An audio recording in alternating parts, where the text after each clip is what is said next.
그 다음 이것보다 훨씬 더 강조드리고 싶은 것이 바로 이 부분.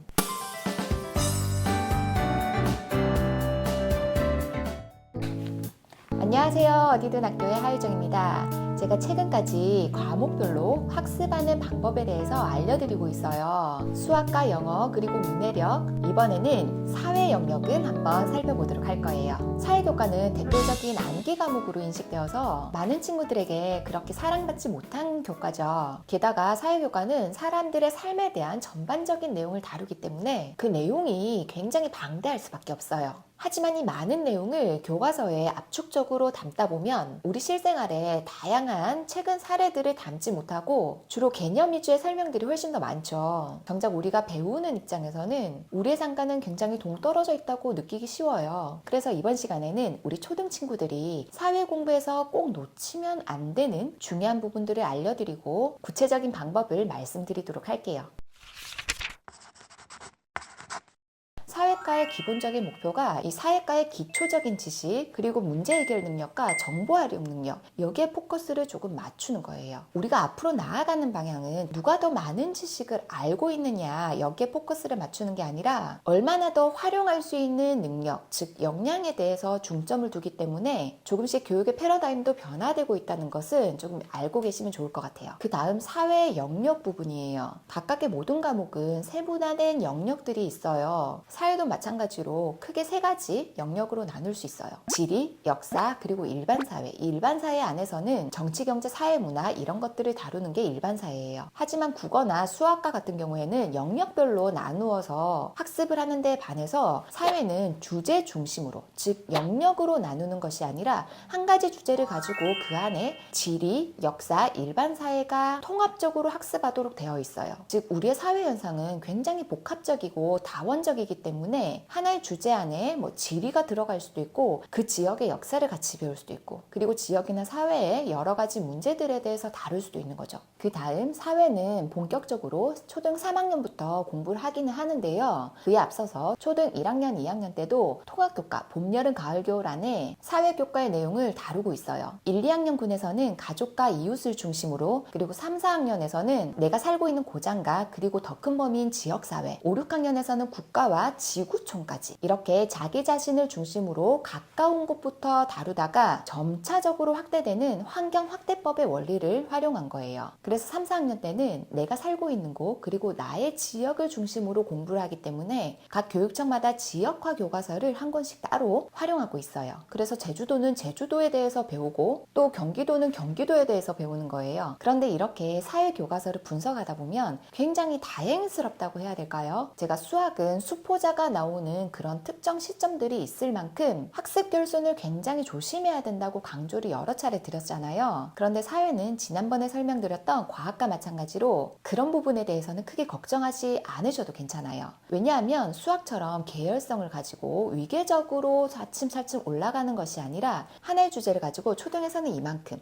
또 중고등학교로 올라가면 조금씩 내용의 깊이가 깊어진다는 거예요. 그러니까 사회교과는 지금부터 문제집을 막 풀고 그런 학습법은 우리 친구들과는 맞지 않아요. 그럼 도대체 초등사회는 어떤 방향으로 공부하면 되느냐, 제가 크게 방향 설정을 할 수 있도록 두 가지의 큰 맥락을 말씀드리면요. 먼저 첫 번째는 가장 기본적인 개념만, 즉 교과서에 있는 개념만 확실히 이해하고 넘어가면 돼요. 교과서의 기본 개념이라고는 말씀드렸지만 생각보다 그 기본이라고 하는 양이 굉장히 방대하거든요. 그래서 그 방대한 내용을 굉장히 핵심만 간략하게 서술해 놓은 것이 교과서이기 때문에 충분히 정독하는 학습이 먼저 첫 번째예요. 아니 교과서 수준으로 공부도 하지 못하고 있는데 할 것도 많은 우리 아이들 문제집 풀 수 있는 시간 전혀 없어요. 그리고 의미도 없고요. 만약에 문제집을 풀 수 있는 시간과 에너지가 남아있다면 이 기본 개념들을 나의 말로 개념 노트로 정리해보는 것이 훨씬 더 의미 있는 학습이 될 수 있어요. 우리가 소위 말하는 공부를 잘하는 최상위권 학생이다 하는 친구들 보면 공통적으로 자기만의 필 필기법이 있거든요. 우리도 학창시절에 시험 공부할 때 공부 잘하는 친구 노트 막 빌려서 공부하고 그랬던 그런 경험들 있잖아요. 내가 나의 말로 글로 써보고 핵심을 찾아보고 그리고 개념 노트를 정리할 때는 꼭 이 방법들을 노트 앞에 메모를 해놓고 어떤 방법이 적합할지 한번 생각해 보면서 할 수 있도록 해야 되는데요. 먼저 첫 번째는 개념 용어를 정리하는 거예요. 사회교과서에는 굉장히 어려운 단어들이 많이 나와요. 지금 사용하지 않는 물건들이나 역사와 관련된 개념들이 나오기 때문에 그런 개념어들을 정리해 보는 거. 두 번째는 비교하여 정리하기. 사회에는 비교할 부분들이 굉장히 많거든요. 여러 나라의 세계 문화를 비교한다, 또는 옛날과 오늘날을 비교한다, 내가 살고 있는 지역과 위치가 다른 또 다른 지역의 문화를 비교한다, 생활 모습을 비교한다. 이렇게 비교의 방법들 굉장히 많고요. 그리고 세 번째는 시간 순으로 정리하기. 우리 부모님들 예시가 딱 떠오르시죠? 네, 가장 대표적인 게 역사 부분이겠죠. 그렇다고 해서 연대기표를 달달 외우는 그런 수준의 학습 절대로 추천드리지 않아요. 마지막 네 번째는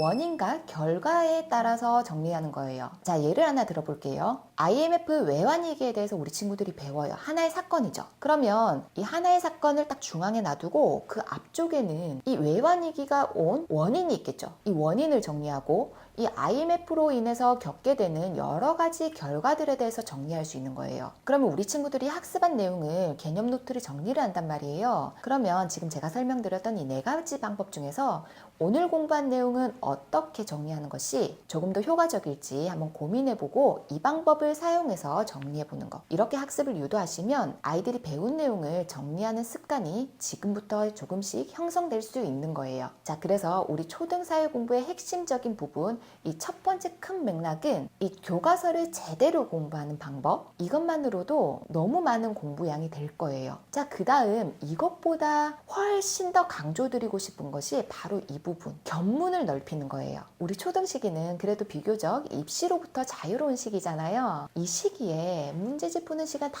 껴놨다가 더 많은 거 보여주고 더 많은 것을 경험할 수 있는 그런 기회 많이 제공하는 게 훨씬 더 중요해요. 초등 때 단원평가 하나 덜 맞아도 전혀 상관없어요. 괜찮아요. 그게 중요한 게 전혀 아니거든요. 많은 문제를 푸는 그런 스킬을 익히는 것은 중고등학교 가면 정말로 많이 하잖아요. 그래서 우리 초등 시기에는 무조건 견문을 넓힐 수 있도록 우리 부모님들이 그거 도와주셔야 돼요. 스스로 하기 너무 힘든 부분이에요. 그럼 우리 친구들의 견문을 넓힐 수 있는 방법, 가장 좋은 방법은 체험과 견학의 기회를 많이 가지는 거예요. 학교에서는 안타깝게도 요즘 시기상 예전에 비해서 체험과 견학의 기회를 대폭 축소했어요. 많이 할 수가 없는 상황이잖아요. 아이들 진짜 좋아하는데 굉장히 안타까워요. 사회는 우리 삶에 대한 학문이기 때문에 조금만 둘러봐도 모두 다 생생한 체험거리가 될 수 있어요. 중고등학생 되면 상대적으로 시간적인 제약 굉장히 많잖아요. 우리 초등 시기에 많이 보고 직접 많이 경험하고 이런 경험치를 늘려가는 게 아이들에게는 큰 재산이고 저축이 될 수 있는 거예요. 그럼 우리 부모님들이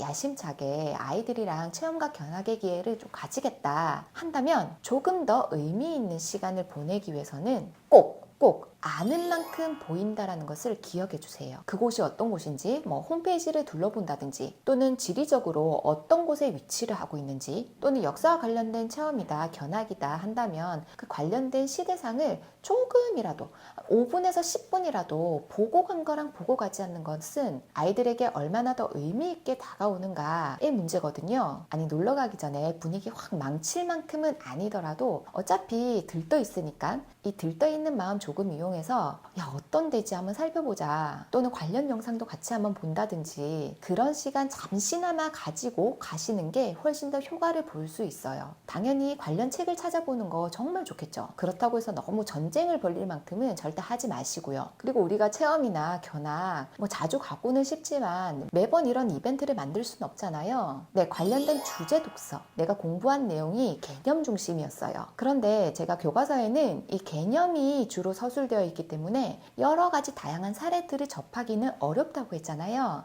책에는 시대와 세계를 넘나들면서 여러 가지 다양한 사례들을 담고 있어요. 그게 비록 학습 만화라도 괜찮아요. 다양한 인물책 또는 지식책 또 이야기책까지 일부분을 발췌해서 읽는 것도 또 전체적인 내용을 다 확인하는 것도 어떤 것도 상관없어요. 책으로 간접적으로 견문을 넓히는 것도 우리 친구들에게는 엄청나게 큰 도움 될 수 있어요. 마지막으로 견문을 넓힐 수 있는 방법이 이 디지털 리터러시를 활용하는 이 여러 가지 정보들이 사파리처럼 막 흩어져 있는 그런 난무하는 정보들 중에서 내가 필요한 정보를 찾고 또 그것을 활용하고 읽어보고 이런 능력을 발휘할 수 있도록 인터넷을 활용하는 거 굉장히 중요해요. 예를 들어서 구글 지도, 구글 어스를 활용해서 내가 사는 고장을 찾아보는 거, 내가 사는 지역의 어떤 기관을 인터넷으로 방문하는 거, 내가 필요한 사진과 내용들을 찾아서 미니북을 새롭게 재생산할 수 있다. 이런 능력 굉장히 중요하죠. 제가 우리 초등 친구들에게는 무조건 1순위로 강조드리는 것이 많은 경험이라고 했어요. 이게 직접 경험이든 또는 간접 경험이든